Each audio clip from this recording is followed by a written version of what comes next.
Thank you, Mr. Speaker. Mine is an easy one, I hope. $900,000 for RIPTA operating support for many of our seniors and handicapped individuals. In my neighborhood, let me be very political. I spoke to some of my colleagues in Providence.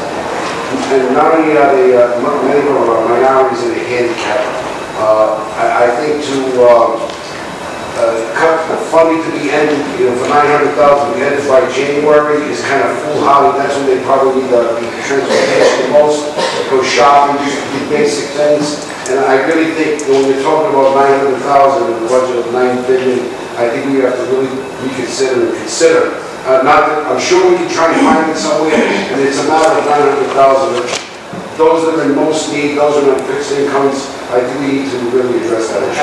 And well said. That's an issue that we are continuing to look at. RIPTA has to look at it self-comprehensively, and they have to find ways to increase their ridership. So there is an issue as to whether or not the free passes is the right policy to accomplish that.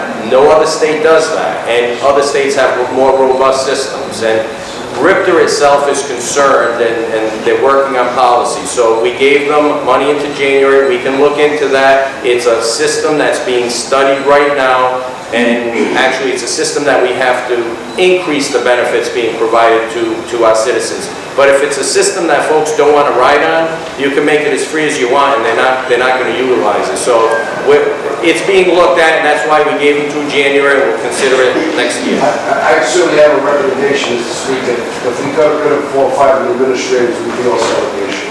All right, but it's not. It's more complex than throwing money at it.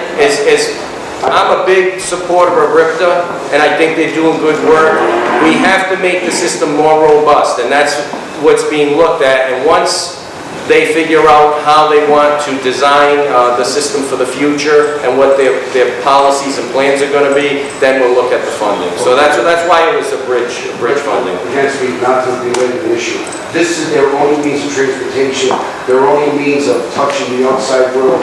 Many of these people are alone, they don't have families, they don't have computers, so this is all they have. And this is their only way of ingress and egress to markets and to very simple things that we don't think about. And maybe it's because I have probably the most high rise of anyone, but it's a very, more importantly, it's also a lot of minorities. We will make sure that we look at it, and we'll make sure that RIPTA becomes a system that more people use, not fewer people.